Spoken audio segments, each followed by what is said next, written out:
Hello everyone, আজ কিন্তু কার্তিক পুজোর ডে 2। আর যেমনটা তোমরা কার্তিক পুজোর লাস্ট ব্লগে দেখেছিলে যে আমরা কিন্তু 1.5 দিন ধরে উপোস ছিলাম, আর আজ দুপুরে কিন্তু যজ্ঞ হয়েছে আর তারপরেই আমরা খেতে পেরেছি। আর আজকে কার্তিক পুজো উপলক্ষে আমাদের বাড়িতে কিন্তু খাওয়া দাওয়া, আর সেই জন্যই আমার বন্ধুরা চলে এসেছে আর বান্ধবীরা আসবে। তো স্কুলের কিছু বান্ধবী দেখতেই পাচ্ছ এর মধ্যে চলেও এসেছে, আর কলেজের কিছু বান্ধবী আসতে বাকি আছে। আর দেখো এখন কিন্তু সন্ধেবেলার পুজো হচ্ছে আমাদের বাড়িতে, আর কত মানুষ এসেছে দেখতে এখন ঠাকুর, কি ভিড় হয়েছে। আর বাইরেও কিন্তু প্রচুর ভিড়, তো যখন ছাদে যাব তখন দেখাবো। আর দেখো এর মধ্যে আমার বাকি বান্ধবীরাও চলে এসেছে।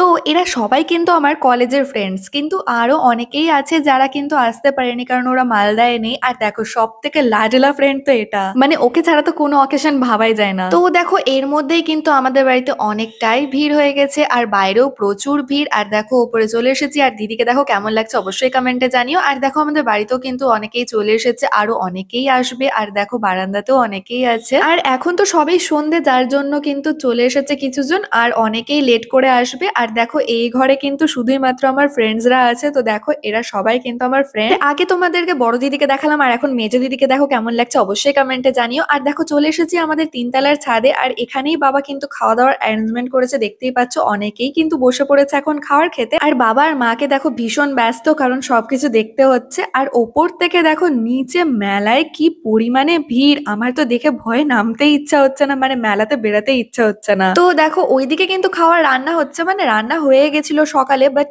বেগুনিগুলো গরম গরম ভেজে সার্ভ করলে বেশি বেটার হয়, যার জন্য কিন্তু এখন বেগুনিগুলো গরম গরম ভাজা হচ্ছে। আর মেনু হচ্ছে ফার্স্টেই তো প্রসাদ, তারপর স্যালাড, বেগুনি পোলাও, মিক্স ডাল, সাথে পনির বাটার মশলা, ফুলকপি আলুর তরকারি, আর শেষে চাটনি, দই, মিষ্টি। তো দেখো তোমাদেরকে কিন্তু ফার্স্ট থেকে আমার ফুল লুক দেখায়নি, তো দেখে নাও এবার আমাকে কেমন লাগছে এটাও কিন্তু তোমরা কমেন্ট করে বলে দিও। তোমরা কিন্তু অনেকেই আমাকে জিজ্ঞাসা করছিলে যে আমাদের বাড়ির ওয়ালের এই আর্ট গুলো কে করেছে। তো আমি কিন্তু আমার আগেও একটা ভিডিওতে বলেছিলাম যে আমাদের বাড়ির এই ওয়ালের আর্ট গুলো করেছে কৃষ্ণনগর ঘূর্ণি রানা মাল্লিক, আর তার হাতে কিন্তু লিটারালি জাদু আছে, কারণ তোমরা দেখেই বুঝতে পারছো এই আর্ট গুলো এতটাই নিখুঁত আর এতই সুন্দর হয়েছে। তারা যারা এসে সামনে থেকে দেখেছো তারা নিশ্চয়ই বুঝতে পেরেছো এত সুন্দর তার হাতের কাজ। আর আমি তো এই ওয়ার্ক গুলোর সামনে এত ফটো তুলেছি আর এত ভিডিও বানিয়েছি যে বলার কথা না। আর এখন রাত্রি হয়ে গেছে, তো আমাদের বাড়ি পুরো ফাঁকা, সবাই চলে গেছে। আর দেখো রাত্রেবেলা আমাদের বাড়ি দেখতে কেমন লাগছে। যেহেতু কার্তিক পুজোর টাইমে আমাদের বাড়িতে